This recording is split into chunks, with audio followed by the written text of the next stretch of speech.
Welcome to Houston to LA. I'm Patricia Tone, and I want to thank you all for joining us today. We are live with the person who I immediately knew I would love. Okay. I saw this woman, this lady, this cute chick on TikTok, and she had a post that said, "What are you thinking about and why are you thinking about it?" And I was like, oh. And ladies and gentlemen, Miss Coach Quenisha is joining us today. Hi, it's a pleasure. Thank you for having me. I'm so honored to be able to be here with you. I'm really excited because in this day and age, the things we're getting ready to talk about, a lot of people don't talk about. And the mind as we know it is mighty and powerful. But a lot of us don't pay attention to it until it's too late. That's So, absolutely we are going to talk about a topic that I've never heard about y'all. Metacognitive, metacognitive. How do you say it? You say it. I Metaco- couldn't say it. metacognitive. And Oh, yeah, metacognitive moments, y'all. It's a new word for me. It's a tongue twister. So, Miss Coach Cornisha, introduce yourself to everyone. so I'm Coach Quenisha. I am founder of Opulence and Allure AI Enhanced Metacognitive Wellness. And metacognitive is thinking about your thinking and why you're thinking about things the way you are, and also how that plays into your behaviors and the way that you go out into the world and take action. So, um, about me, I have been a coach since October of 2023.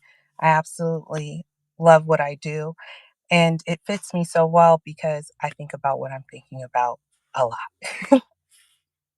And so, how did you stumble upon this topic, this method?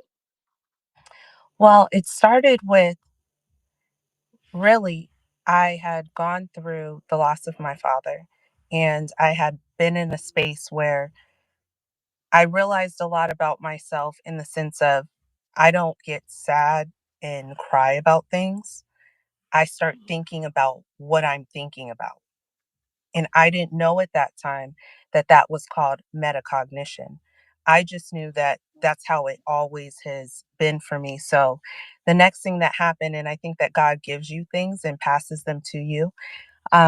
My mother had sent me something because I was looking for a position that said empathetic listening, and you just sit and listen to people talk. Well, as that evolved and I decided I was going to be a coach because the young lady I was working with happened to suggest it to me as I'm going through these different moments of life calling me for it. Um, it just evolved from, well, if I'm listening to someone, I should have something where we can discuss it more. And from there, as I was growing that, and I know this sounds like a long way to say it, it's just all these small things came together for me to discover. I had started a program, VIM, for visionaries, innovators, and mentors. It's a private club where you can come together and you can work on each other's businesses and you can also get mentorship. And so, one of the people who was a member, Jordan Clark, I'm going to shout him out because he's amazing. Hey, He's Jordan. really, yes, he's really into technology. Like he's worked for at MIT and all kinds of things. And so he mentioned the word metacognitive and told me what metacognition was. And I'm like, wow, that's exactly what I want to do in my coaching because everything that we do, first we feel, but then we go into our thoughts. And our thoughts create further feelings and put us into action. And if you could really figure out what you're thinking, why you're thinking, and reframe those thoughts when necessary, you can do a lot more impactful things with your thoughts and with your energy than if you just let it go freely. So, as I said, I discovered it as my father passed because me being able to think through my feelings and be able to place them properly, and that's what I thought about in coaching, is the thing that stopped me from a lot of different places of emotional turmoil that I could have been, and I ended up in states of gratitude instead. I'm gonna interrupt you on that for a second because it seems like I keep finding the people that look like I'm reading my own resume. Okay, so you're not gonna believe this, but when the apps were first getting popular, right? I found this chick online. She's a cute little black chick, and she was talking about she could help you create your own app. I wanted, I had written out this idea of having an app where people can call or connect with me, and I listen at what they had to say and then help them walk through the situation using their own words. Ooh. And I couldn't I couldn't get it off the ground. So what I did, I kind of put it online and kind of put it out there. And do you know, before I could even blink my eyes, that's when all the therapists with apps started popping up. Schedule a 30-minute, 15-minute, an Yeah. hour consultation with me. And I was like, they stole my idea, and I was like, OMG, because what I've learned when I'm talking to people, and I'm venting and I'm fussing, and after I hang up, I'm like, I'm tripping. When you hear yourself say certain things or be Mhm. fussing about something all the time, and you, well, for me, I reminisce or and think about what I said, and I'm like, wow, I hope my friend doesn't think I'm, you know, El Pollo Loco, but that Oh. was one thing I realized that I did even when I'm coaching and training people when I was in school.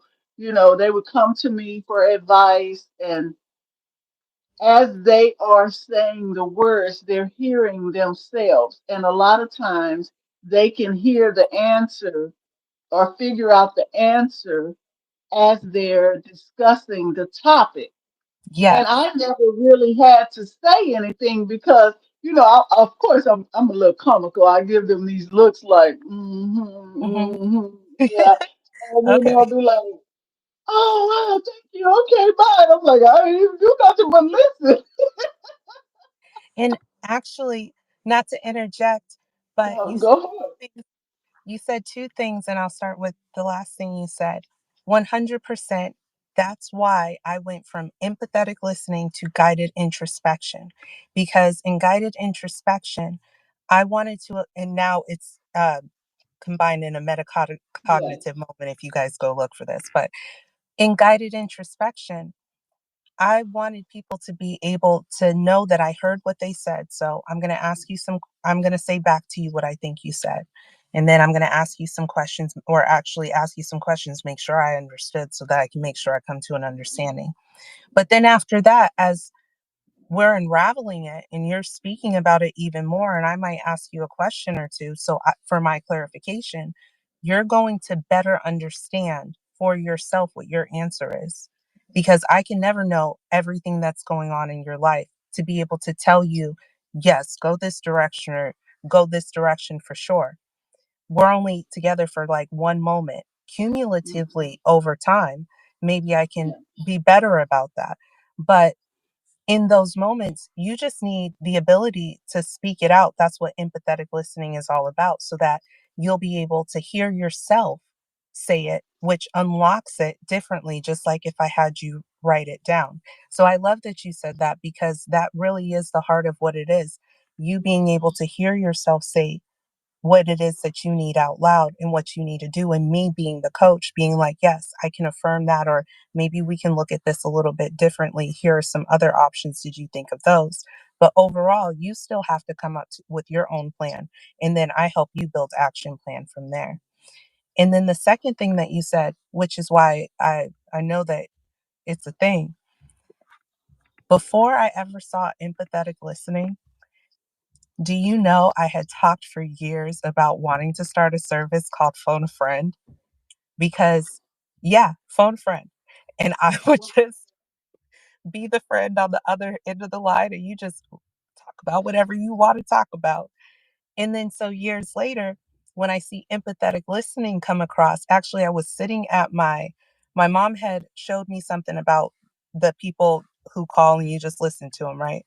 But then I was on YouTube and I was like, okay, God, show me if this is something that I really should do. And the next thing I clicked, it popped up. Now, mind you,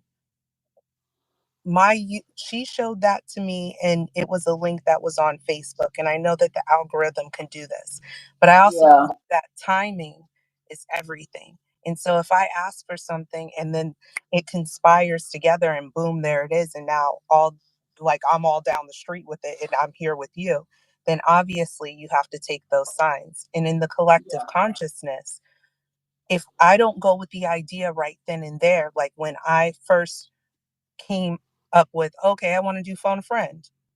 You might have had that idea at the same time. We could have both had it, but then that third person who created the app, when I went from phone to you have the app, and then maybe we would have met back then and then we would have had a collective thing there. Well, somebody already got to the app and somebody already got to empathetic listening, because when the collective consciousness of that thought, where all the creators who would be great for it tapped in. Thank you. Happy Women's Thank Day. you. Thank you. Thank you, Uncle Tommy. Thank you. Um, no idea is new. That's what I'm trying to say. There's nothing Right. new that's under the sun. So in all of us being God in expression, that's what I believe. That each of us is an expression of God, and we all have God's breath of life. So if, say, God was playing out themselves, or God is the divine is playing out itself through different characters, or maybe we're a thought, like we have thoughts, and we, well, some of us see people playing it out in our minds, then all of that is God. So if God has a thought and is trying to figure out which version of self is going to be best able to execute this thought, then maybe I tap all of my different versions of self, like if I'm activating different aspects of myself, and for me to be able to express that. And if, say, version A of myself doesn't take it and run, then I'm going to send it to version B. And if version B doesn't take it, then version C will. So that's what I think that is. And so I'm saying that to say, when you say, I keep running into people who have the same characteristics as me, or who are doing things, it's not something that I take as, oh, I do that too. I take that as, oh, that's alignment. And now we're in a Yeah. space where whatever it is that you have that I don't, and whatever it is that I can contribute to you, we're able to execute that better together, even if it's for that moment, us learning in exchange. Now, see, I spoke last week about alignment because that's what I've been praying for a very, very long time. Because for a moment, I just kept running into people with the negative connotations and the negative energy and I'm sitting one day like, what is all this? That's not who I am. That's not how I operate. And I just started praying and praying and meditating and saying, look, send me my tribe is what I say. But I said, put the people who are in alignment with my frame way of thinking, the framework of how I function. And I just never stopped doing that because I know negative people and energies and whatever else you want to call them, devils or whatever. It's a lot of words for um, folks who are not positive, right? Hmm. And so that is not me. I just keep putting out that I want positive people. I want people who think like I think. Now, not to say everybody has to agree with everything I say, because that's not what I'm saying. But I'm Okay. talking about forward, mobile, moving people who are objective, who are creative, who are wanting the best out of others, right? And so this past year, I mean, that was my real manifestation mode, right? And anything that didn't line up, any people that didn't line up with that, I distanced myself. And so I 100% believe in alignment, and being in alignment. And the other thing about what you just said is what I've come to realize is a lot of us don't realize that we miss being in alignment because we're not doing what we're supposed to be doing. Hmm. And when you're not doing what you're supposed to be doing, then like you said, where you should have been at A and it got pushed to B, when we're not in alignment, we're pushing it to B, C, D, E, and F, right? We're looking for answers Yeah. from other people, from the wrong people, instead of listening at the answer that was already instilled in us. It was already put in us, but out of fear, we don't activate it. And so when we're not activating that alignment, then that's when we start hitting the bumps and the clumps and the And doubts. oh, sorry, I didn't mean to. No, Um, okay. okay, perfect. I definitely agree with you on that because when you were speaking about energy, energy has a lot to do with your thoughts. If I'm thinking in ways that aren't in alignment, or if my thinking doesn't put me into a state of being where my actions are in alignment with what it is that I say that I want or what it is that I'm purposed to do, that comes from how I'm talking to myself on some Mm-hmm, level. It comes mm-hmm, from whether or not I'm willing to stop my thoughts where they are and how long I'm going to sit in those thoughts. So you choose what you feel and for how long you feel that for. So the first thing that happens anytime you come into anything is you're going to have an emotion, and that's going to hit your feelings. And then from there, whether or not you decide to ruminate and say it's a negative thought, like focus on it, and then it starts diving into different aspects of how it's bad, and then you start aligning that with your whole life, you have to stop yourself and redirect those thoughts, because the more you dive into what's going wrong, the more you're like churning up negative energy, mm-hmm, things that don't mm-hmm. make you feel good. And if you think about water, because we're made up of water, if you've ever seen that experiment, have you seen the experiment with the water and how you talk to it determines whether or not it crystallizes or it rots, basically, essentially? Yes. And okay, so I want you to look it up at some I point. will. Def- because we're made up of water mostly. And when you watch this video, you could see that underneath the microscope, the water that was spoken to with positivity and with love and with care, it made these beautiful crystals, like amazingly beautiful crystals.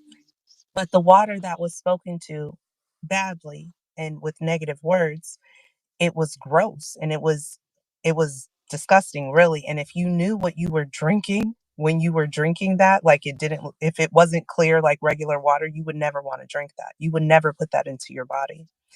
And Wow. yeah, and so the person, or the voice we hear most, is ourselves. We're never going to talk to someone else in this world more than we've ever talked to ourselves. And so, if you can't speak to yourself with positive words, or find a way to redirect your words in your moments, you're actually impacting your energy. And alignment is +1. Alignment is positive, because we said positivity, right? So, if in order for me to stay at +1, I have to be in positive alignment. That means that everything around me that affects me can't be something that puts me into a negative, which is the people that you surround yourself with. So when you said, I went through and I got rid of a lot of people, or I had to stop doing XYZ, that's because it didn't keep it didn't vibrate right with the Right. frequency of who you are. Mhm. It's like a push and a pull. If I keep trying to go this way, and now I'm interacting with people who are going the opposite direction, well, now I'm spread thin, and I can't centralize my focus or my energy in the direction that it needs to go in order for me to fulfill my purpose. So you're absolutely right. It's like going down a one-way street the wrong way. Mm-hmm. Never forget one time in downtown Houston, they have a lot of one-way streets.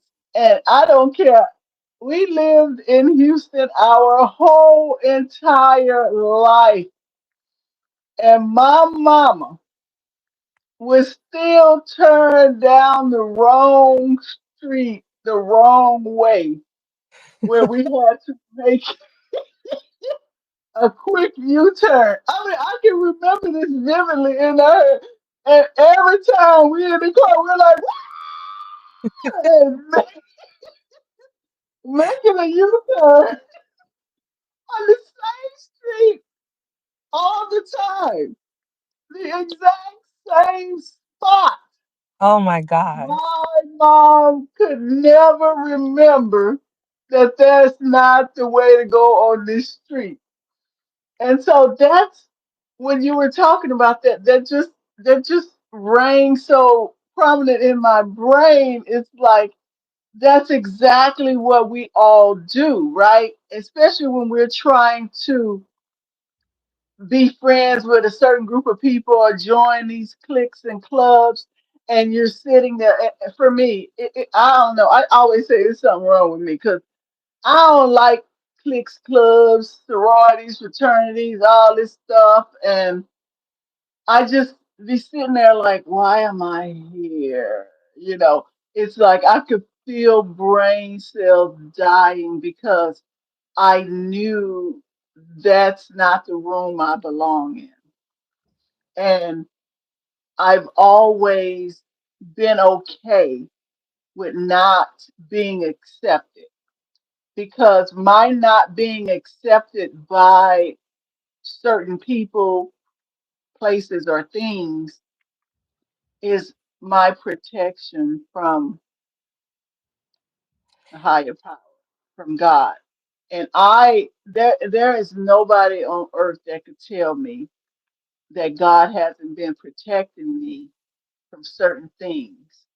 And if we just go towards the news that we see today and some of the people who are in trouble and all, I've been around all these people. And I had my friend laugh and I said, you know what? I said, we've been around all these people in entertainment. I'm so glad that God made them think that I was unattractive, you know, to where I never got any of these invites. I never got any of these harassments. I never got any of these negative interactions. you know. And so I said, you know what? Some people are mad that they ugly. I guess I was happy that I was ugly in the eyes of certain people, right? Because it kept me safe. It Right. kept me safe. And so even still I to mean, this day, if somebody thinks, ew, I'm like, peace, thank you, yes, goodbye. I know that's a protective barrier for me. well, one, you're not ugly. I was gonna say that. I didn't mean to. I almost interrupted No, earlier. I'm saying But thank you, but no, I'm I saying know in what you're the saying. eyes of the enemy. No, no, no. I know what you're saying, but I'm just acknowledging Thank that you. we need to stop and acknowledge that you are not ugly. Okay. You're actually very beautiful. Um, Thank you. you're welcome. I agree with you that rejection is protection. And what I heard you say in a different way is that when you're looking at these groups, you you don't resonate with them. That's not your purpose. That's not how you're aligned. None of those things. And so when I hear that, for me, I might not, I'm not a person who I'm I'm kind of similar in the sense that I don't always want to be with a whole bunch of people. I like to be with select groups of people and myself. So I understand both sides of that, of how a person could love to be in a group and love to be in different accolades and heights of society versus they want to be solitary and like in a Yeah. cabin in the woods by themselves or only have a Mhm. tight knit circle. But I think what that goes to is each of us has our own thing that we're supposed to align with. And in order for us to be what it takes to be that, we can't be for everybody and with everybody, and we won't be welcome in every space because sometimes our presence in those spaces causes misalignment in those people because how they're aligned doesn't resonate with us, whether that be because one of us is a positive or one of us is a negative, or simply because we're not supposed to be in those spaces. And Right. so rejection is that protection, and where a person could, like, it's the same thing as one person could look at you and say, wow, she's the most beautiful woman I've ever seen in my whole entire life. And how is she not like, XYZ, whatever? How is she Right. available? Where another person would be like, I would never look at her. She's, Yeah. I don't even know if I think she's cool as a person. You know what I mean? And Yeah. so in those spaces, like you said, your protection was you weren't in a space where you were the thing that they were going to gravitate to. But, and I identify with this myself, by the way, growing up, but that's preservation for the thing that you're supposed to be able to be embraced by and also embrace back. Because had you had those experiences, like you were saying or alluding to, where would you be and how would that have impacted your life? And what Yeah. journey or version of yourself would you be? And how far is that from the version of yourself where you ultimately need to become versus you're right here, maybe, as opposed to down here where you would have been, and now you're that much closer to whatever it is that your purpose to do. But I don't think our purpose ever ends until we actually pass, because I think that's Yeah. when we completed the game. It's forever changing because of the people we meet, the places we go, and the circumstances that we're under. And it's like, as much as I really have not been fully happy with the path of my life, I still know there's a reason for it. And so even when I meet certain people, I'm like, okay, if I hadn't done this or done this, I wouldn't even met this person, Yeah. or I wouldn't even had this experience. So I now tell myself, don't be angry or upset at the path, because the path really could have been different if I had listened to the God voice and in a couple of those instances, I let my human voice talk me out of, Mm-hmm. and I missed a couple of,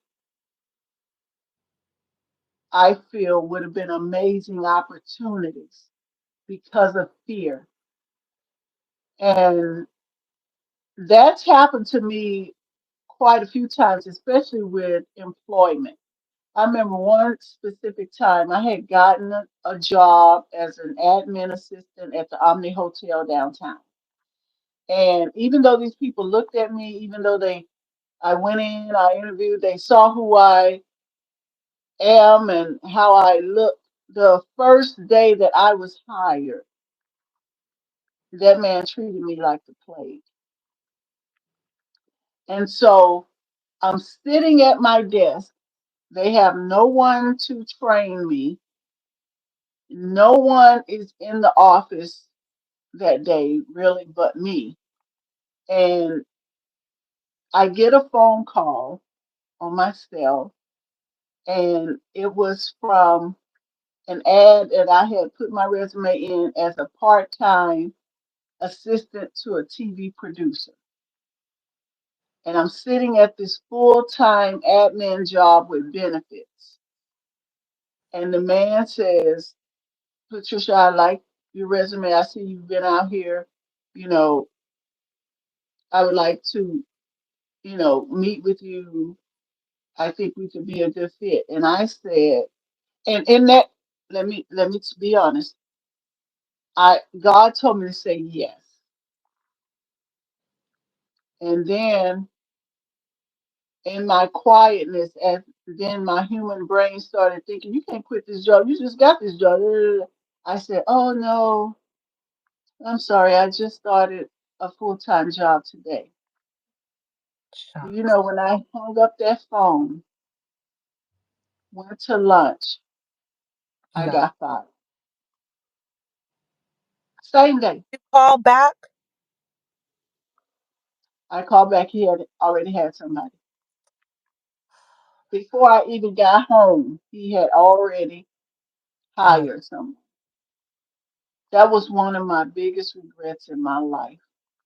I, it was like, it was so unbelievable. I still to this day can't believe it. And it already happened and it happened years ago. It's like, it was mind boggling. Same day. But that's what I say when I say when we're doing what we're supposed to be doing and listening to the first voice is your God voice. No, even though we are afraid to hear that, even though we are afraid to believe that's what it is, Mm-hmm. that first voice is your answer. And for me, I don't know about everybody else. No, That you're first whisper, if I don't do what that first whisper does, then it's not going to yes, be good. you're right. It's actually science too. That the first thing that comes to your mind, your first thought, like my mom used to say this to me all the time too, is the one that you're supposed to go with because it's what your subconscious knows the truth. And your subconscious knows everything that you aren't consciously thinking about in that right now moment. So after you take it from there and you start breaking it down and doing all of this, you're going to come to a different answer. But how many times have Yeah. you taken a test and been like, dang, I knew that that was the one. Hmm.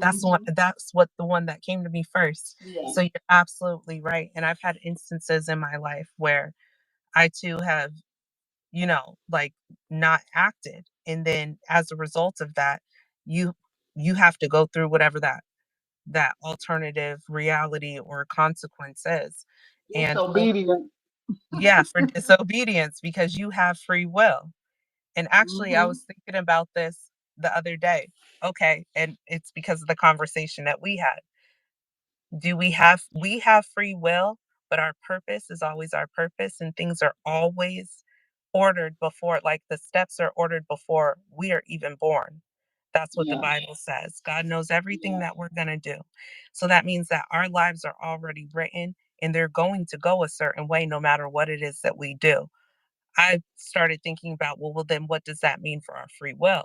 Well, our free will is us being able to affect the clock on what we're going to do. God knows what we're going to do. We're going to get there eventually.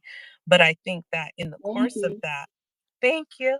In the course of that, we have the opportunity to get to what we're supposed to do faster. And just like when we think of something, there's one or two ways that it can go. That's the course of our life. Now, ultimately, we're supposed to run in alignment with whatever God has for us, but it's not always going to be directly that path. And in order for us to get there, we also have to remember that living in a state of happiness all the time does not create what it takes in order for you to build, maintain, and retain things. Thank Speaking you of, um, for that. when when it comes down to it, you need resilience and fortitude. In order for you to get those things, you have to be able to overcome obstacles, which means you have to face something. And a lot of times we get caught up in, well, something is happening to us, but things happen for us, even when Hmm. everything is for our good.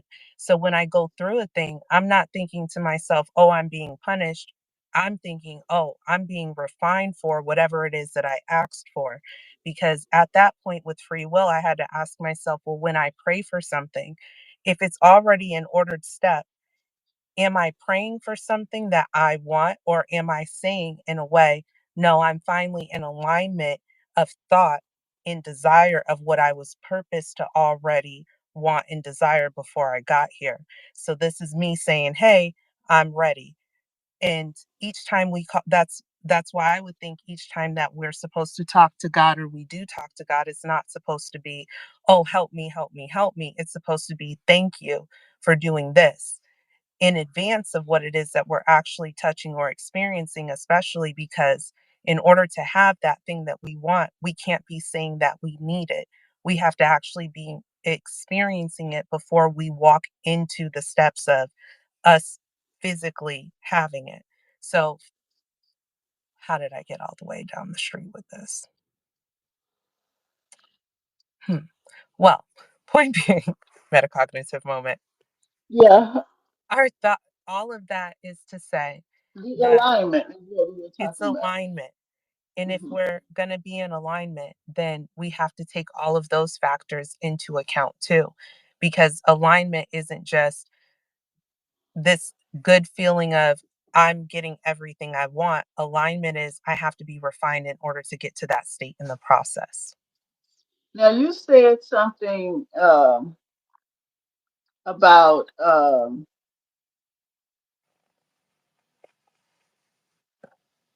you said something that made me think about. Uh, I was talking about being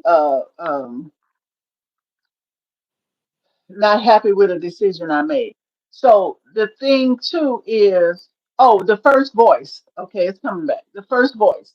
Sorry, Yeah. that So here, when God gives us that first voice, right, which is our answer, and then He tells us what we need to do, that's when we mess up because it's like He'll say, okay, for me, a lot of times He'll say, okay, here it is right here.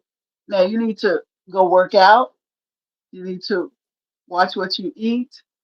You need to read these books. You need to do this. First thing I do is be lazy and don't work out. So now I'm out of alignment because he told me to exercise. He didn't necessarily say lose weight. He said exercise. You know what I mean? He said yeah. go to the gym and exercise. Now, of course, if you do it consistently and you do it right and you're watching what you eat, you're going to lose weight, you're going to slim down. But that's when the opposition weighs heavily on my brain and my mind, and I'm sleepy. I want to get up, I don't want to exercise, and I don't want to do this. But now I'm not doing the steps to get to the answer Hmm. that he provided, that he gave. So when we get the answer and then he gives us the steps and we don't follow the steps, then we're out of alignment again. Yes, and 100%. And that's actually, thank you for saying that, because that's what I meant by I free know. will. I know. Yes, thank you. Yes. Yes. In the Yes. God Yes. voice. Yeah. Because if Yeah. you listen the first time like you're talking about, then your free will, like a game, we know if we're playing a video game, here's the mission. We're supposed Right. to jump like this and do all these things. Now, you can run off into the field and you can go do all this extra stuff that seems cool, but did you complete the actual mission, or are you just in game time? Because if Hmm. that's what's going to happen, eventually you're going to die or you're going to run out of time. You're either going to hit something when you're out running in the field that you have no business hitting, or you're going to end up running out of time on that game clock. And so when it comes to our free will to be able to go back to the fridge, even though if I go to a metacognitive moment, every single time I go to the refrigerator, I make a decision Yeah. every single time. And actually, that's how I consciously removed myself from being in one state where I was at one time 214 to, okay, no, now I'm conscious of I actually either read it or I heard someone say it and it made me think about it every time I touch that door. No, I'm making a decision. So now I have to be accountable for that decision. I have to think about what it is that I'm choosing. And that's what free will is also. And why, when we hear that voice, we're like, okay, well, yeah, I heard you, God. But now, do I want to be accountable for what that means for me to do what you said to do?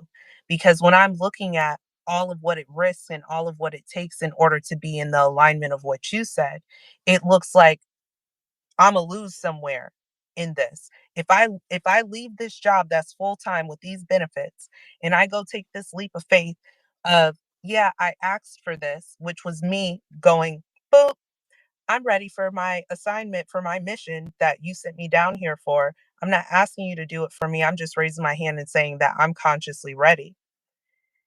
And God sends it to you. Okay, well, here's your assignment. And you say, oh, well, that's a great assignment and it's not the whole thing of what I need it to be. Now let Yeah. me go over here and build this up, and once I get in there, I'm going to get extra hours anyway. But it's hard to think like that when you're in the human plane of, okay, but what does it take for me to live? What does it take for me to, and what am I going to have to go through to get that? What it made me wonder is, okay, but had you done that, and this is me saying, because this is what I'm actually having to do right now. I jumped in, right? There's been plenty of moments that I've missed that God had for me to go left when he said go Yeah. left. Yeah. But with coaching, right? What does it take for me to have to be in this space and to be putting my all into this? I have to remove myself from the security of what man said looks like stability, which means the 9 to 5, Right. which means the benefits. So I'm putting my all in God's hands.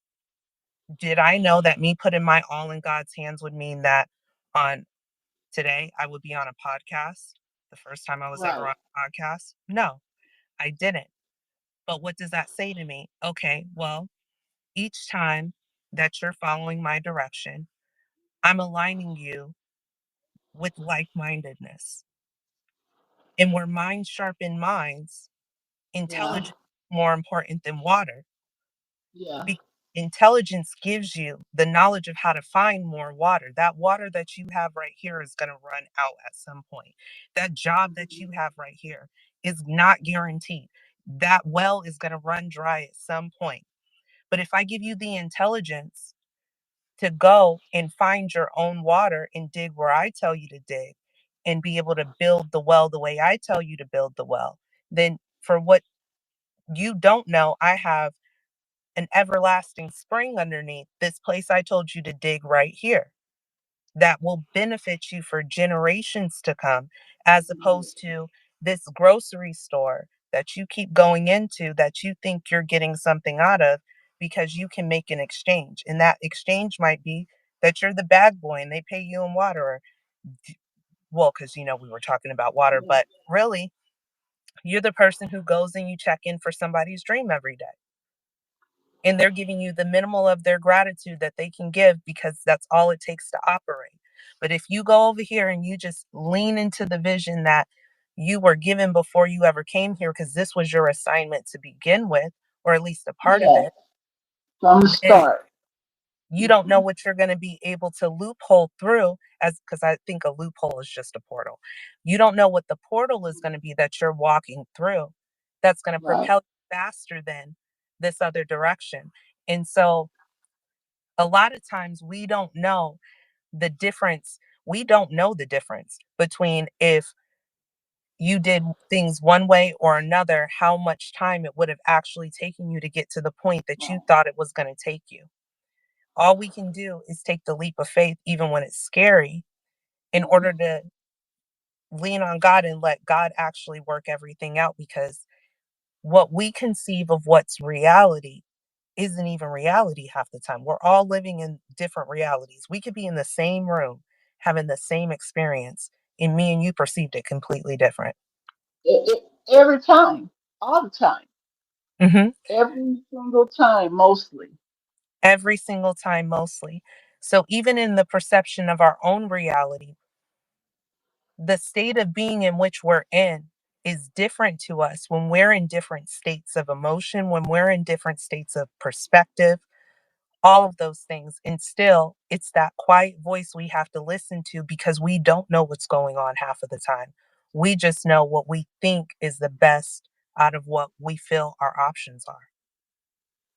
And the other thing I was thinking about when we talked earlier, you mentioned pushing certain thoughts out of your mind. And see, when we get the answer in that first voice, and then we start having all these other thoughts.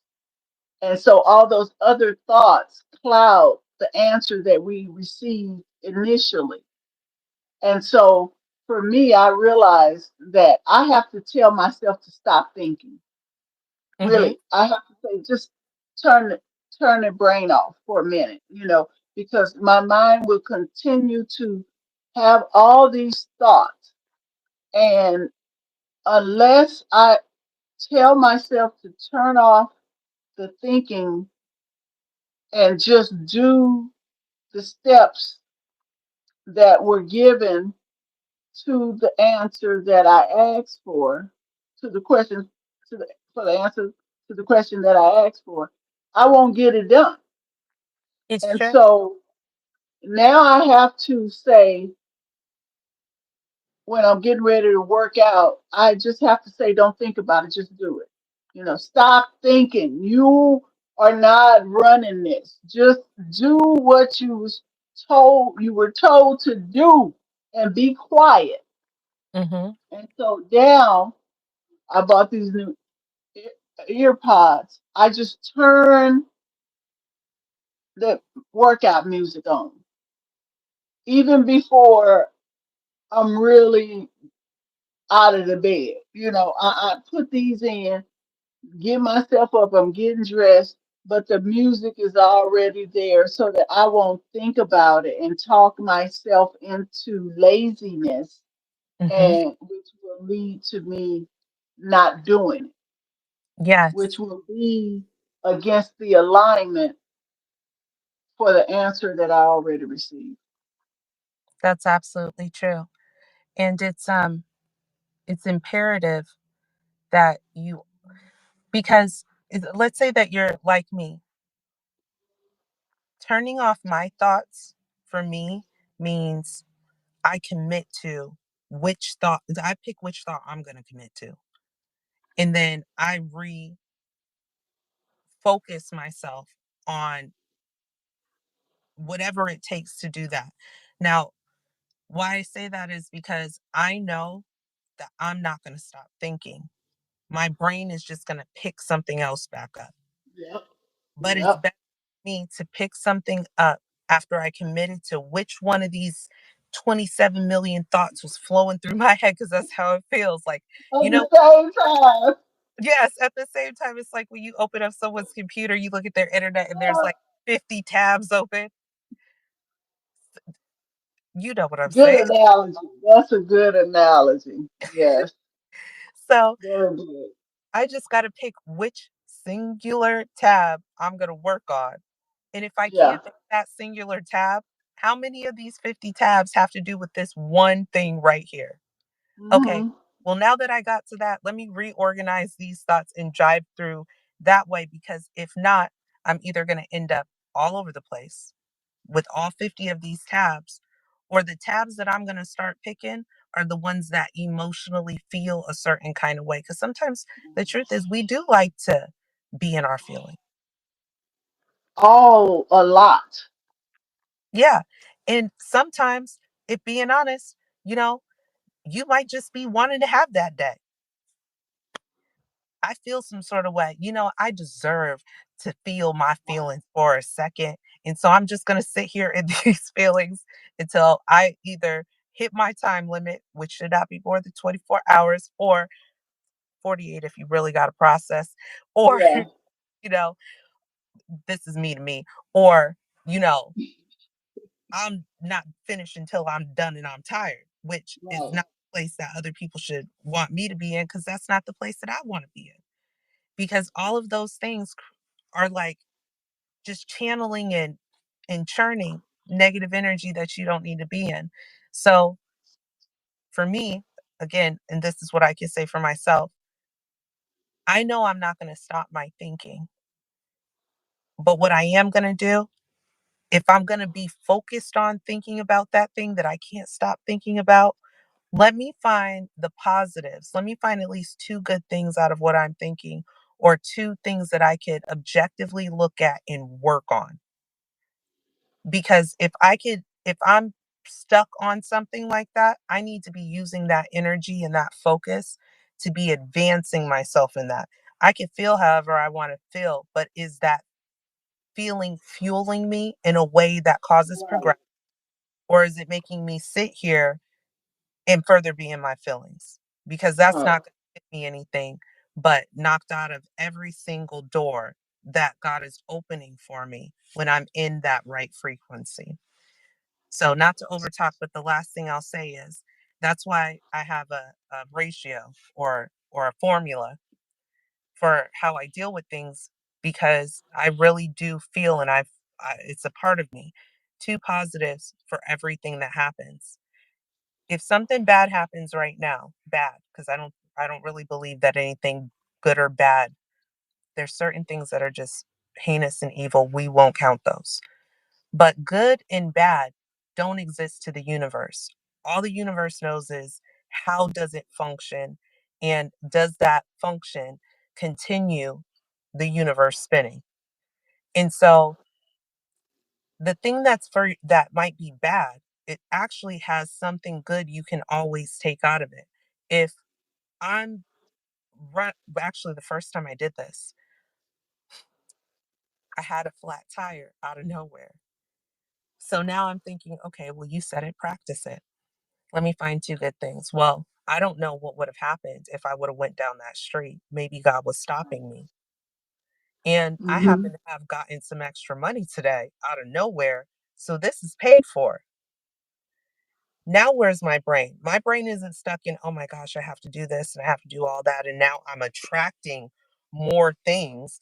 Because when you're Yeah. in that area, like, you're attracting more Yeah. negativity. Like, Yeah. you want to have a day? Okay, okay. The universe is like, okay, you want to have a day? You want to sit here in your feelings? Let me give you something for your feelings. So, but soon as you change your lenses and go, oh, now you're at least level. Now I can kind of breathe and have some objectivity. Right. Two, because if I'm -1 on a number line and I add one, I'm at zero. So that means I'm neutral. But I don't need neutral. I need to be in +1. Right. Positivity starts at one. So if I add one more good thing, now I'm aligned and I can be like, okay, I can see the world. I can go out and I can face the day. So I just wanted to add that, especially before I left you all at any point, because it was on my brain. Make Yeah. sure to find two good things, because it'll Yeah. change I'm. the trajectory. I agree with that. The other thing I was thinking about, was how when we were talking about when you hear the first voice, your God voice, and then the fear creeps in, and then we start analyzing that, and then we talk ourselves out of it a lot of times.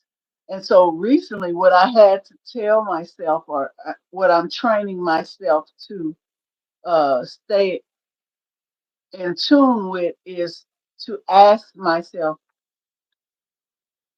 what if that is right? What if that is the answer? And then I've ignored it, right? And so it's like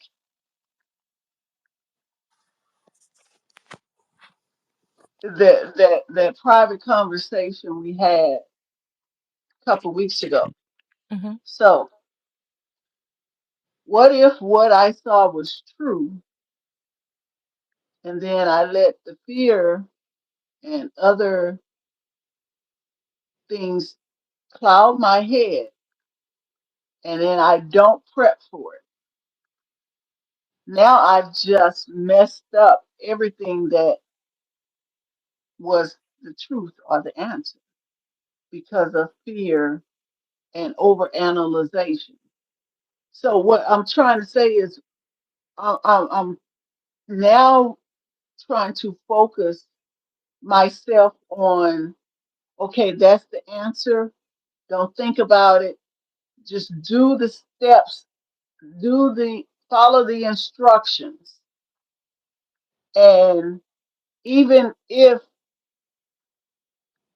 that isn't the answer, it might be the answer that leads to a real answer.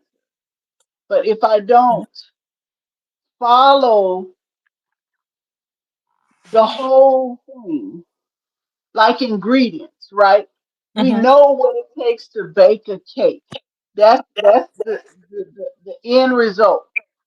Right. But if we leave out an ingredient, if we skip some ingredients, that cake is not going to rise. That cake is not going to taste like cake. Hmm. So for me, if what I feel I saw is the truth, and then I talk myself out of it,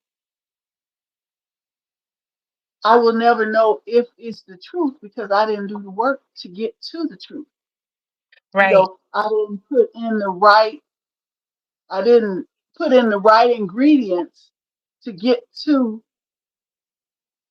the And then rise of the cake. you have to go And it, huh? and if it was I was saying if it was a path, you have to go a certain distance to see down the path to know whether or not that's a It's viable. right. Yes. And so there is no, in my mind, it's not the truth. The truth is the truth. Right. The reality of about, No, I know what you're saying, but I'm saying if humanly thinking, we still feel, in that fear or in that negative energy, I'm feeling that that may not be really the truth, because I'm over analyzing. right. Well, what I mean is, um, yes, that is that is what you think it is. And so with that, my question would be the steps that you have to take, right? When they're given to you, what do those steps look like? And are the steps in alignment with what you need to be doing to stay in alignment? Not is that a reality of what is? Because certain things can't be denied, certain things you just have a knowing for. I can't tell you how I know that a person in my life who has had that similar um, resonant resonance with me has been, I can't explain to you why that is. I could tell every single time this person is literally thinking about me. If that person wanted to contact me right now, I could 100% see a car or something, or I'll start hearing their name or seeing something, right? Or let's say that it was to do with a job and I was supposed to make a decision about whether or not I'm supposed to stay with a job or leave a job. I'll start seeing all the signs of whether or not I'm supposed to be doing it. It'll be an internal thing that will pull at me. It's never a question of, well, it's not never a question. It's not a question of whether or not that reality is there or if that truth is the truth. The question is, does that truth align with where I need to be in this moment and in the expression of that truth or in the exchange of that truth? What energy am I supposed to bring to it versus what energy am I supposed to receive from it? Because if I operate in the way that I think or that I feel versus the way that energy is actually supposed to flow, like let's say that we're talking about a relationship. In a relationship, there's masculine and there's feminine energy. I can't go into that having masculine energy, which is me chasing, taking action in any regard and going after something and expecting that energy to be able to receive me when that's that energy. That's not the energy that energy functions with in flow. The energy that a masculine energy functions with is an energy of reception. So, where they have to go after it, and there's some action that has to be taken because feminine energy is receiving, is being, Right. you know. So then my question would be in that, is it that I'm not right about what it is that I know? No, I'm right. Mhm. No, because if I do XYZ, then this always happens. Okay, am I causing what I'm seeing to happen always be the case to happen? Because am I initiating this Mhm. or this? So then Or when what? is it that I'm initiating a thing or is it that I'm in reception of something? Because if I'm initiating it or if I'm always putting my hands into it, then I'm not actually doing the thing that I'm supposed to be doing because that makes the other energy repel. Right. So then if I'm doing so then the next question is, well, what does my first thought tell me that I'm supposed to be Right. doing? You could be for me, if we're talking about people. I've dreamt of people, right? I could dream of that person. So then I had to learn, is it that I'm supposed to make contact and have the conversation? Or is it that I'm supposed to know the state of something? And so the only way that you can really know whether or not you're supposed to take action or not, or whether or not you're in the right flow of something, or whether or not that first voice that you hear is the one that you're supposed to be hearing, is to ask yourself, okay, is that the first thought? Okay, yeah, but did that first thought come from me, or did that first thought come from something that I know is beyond me? And if every single time you can bring it beyond you and it's not just I feel this or I want to go Right. after a particular thing, then that's the thing that you should be doing. And nobody can Right. tell you that except for you. Mhm. Yeah. I agree. Well, I have just enjoyed this conversation tremendously. I am so happy that you were able to take time out of your day to speak with me, join me, and put out this positive flow of life and energy. And I'm just so happy. I don't even know how to say thank you a million times, but thank you. You You're are so such a beautiful soul, a beautiful person, and I'm just so happy that I came across your page.